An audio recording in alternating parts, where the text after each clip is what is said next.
about 4 ways of being that I'm committed to embodying for the rest of my life, and also especially for the rest of the course.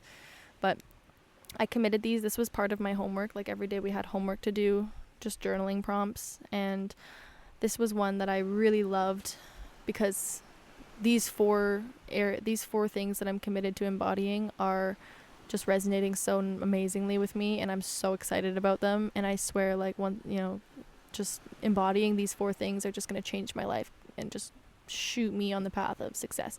So, number 1, humble curiosity.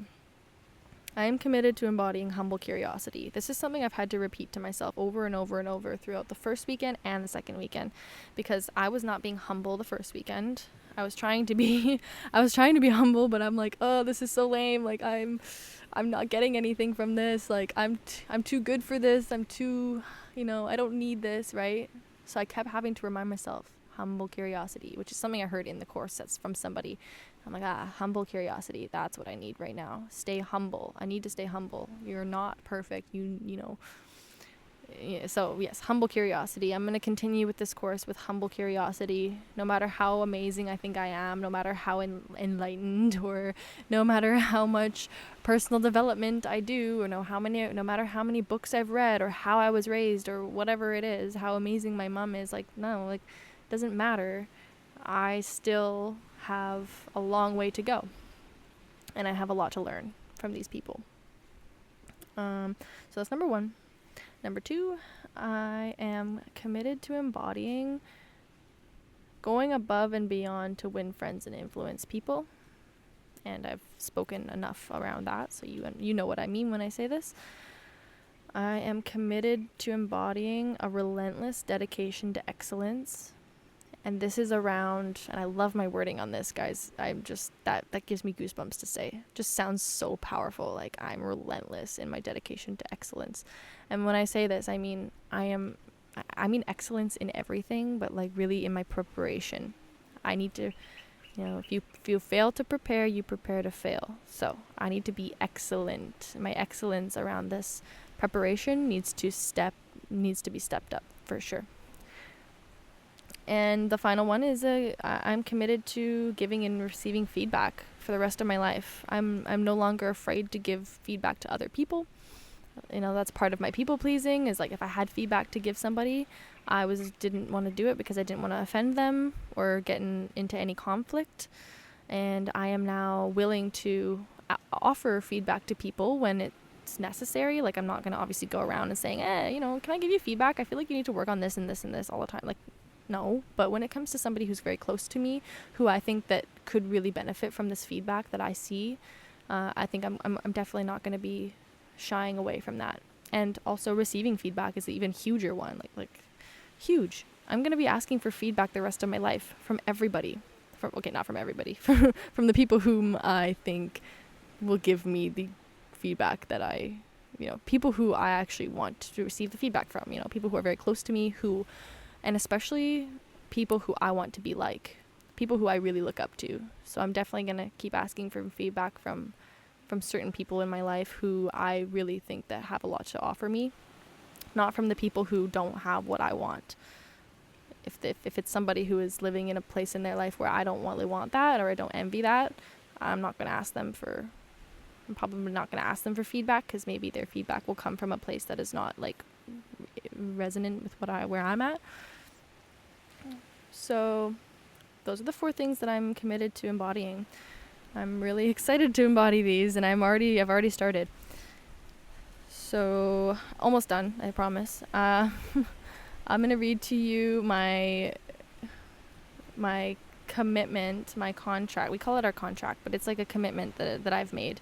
And it's just a powerful statement around who I am. And this is the kind of thing that this is the sentence that I'm going to say when my ego is engaged, and where I'm coming from a place of my ego is taking over, or where I feel like I need to, or in a place where I'm not acting in accordance with my values, or I'm not, you get the idea. So whenever my ego is kind of engaged and I'm not coming from an authentic place or whatever, or when these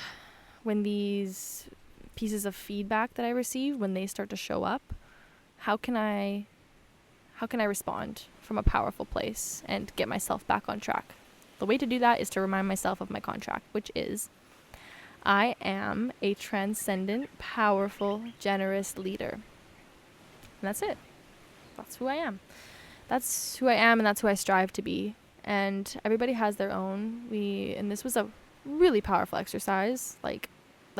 This was honestly a transcendent exercise in itself. Coming up with this sentence for myself was just, you wouldn't even believe what I went through to find these words. But I am a transcendent, powerful, generous leader. I've repeated this sentence God knows how many times since I created it. And whenever my ego shows up, that's how I can respond. I'm not going to resist my ego. I'm not going to deny my ego. I'm going to embrace it by repeating my contract. And,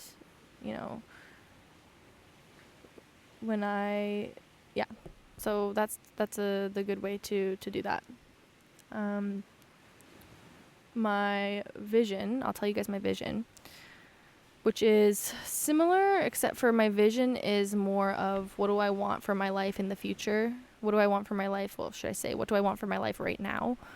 Because the future doesn't exist. But, wave a magic wand. And I encourage all of you to think about a vision for yourself, because, and this is not something that is fixed. It's not going to be my vision the rest of my life. This is right now what I want my vision. This is my vision for my life at this point of where I am.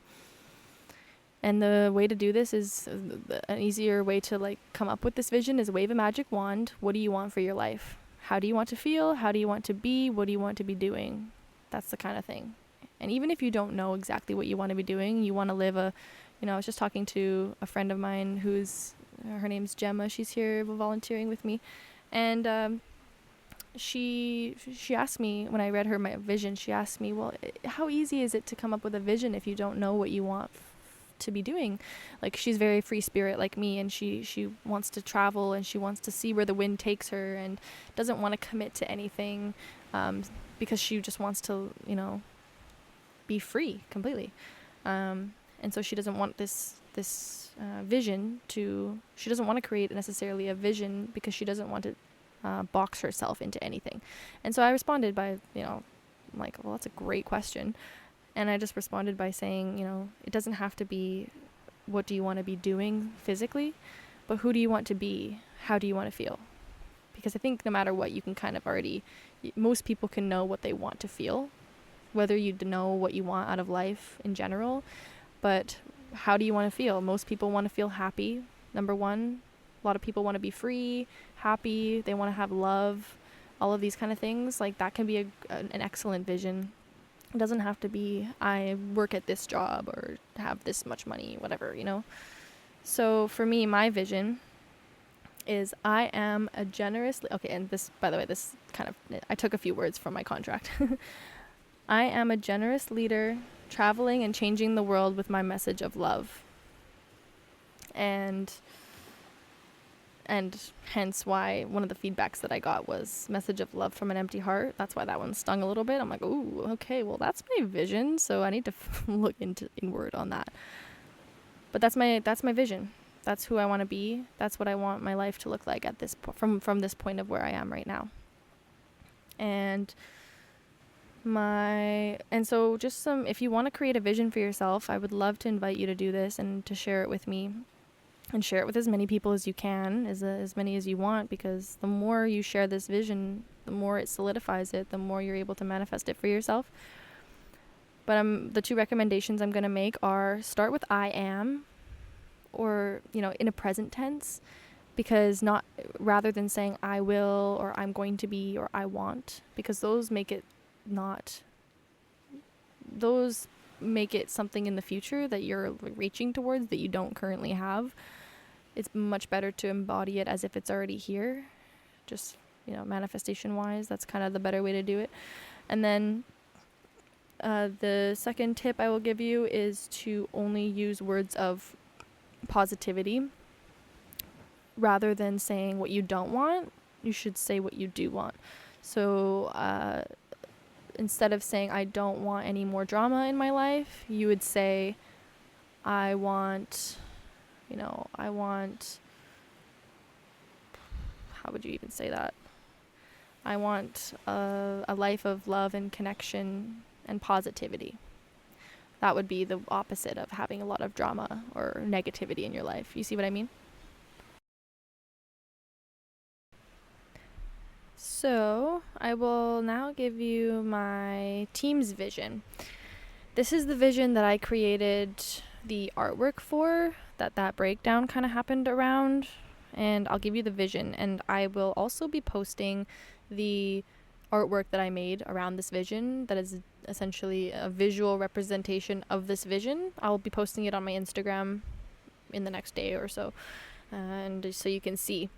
And so yeah, the team vision is: we, the leaders of Breakthrough 14, are committed to creating a world of love, freedom, and connection for ourselves, our community, and the world. Woot woot.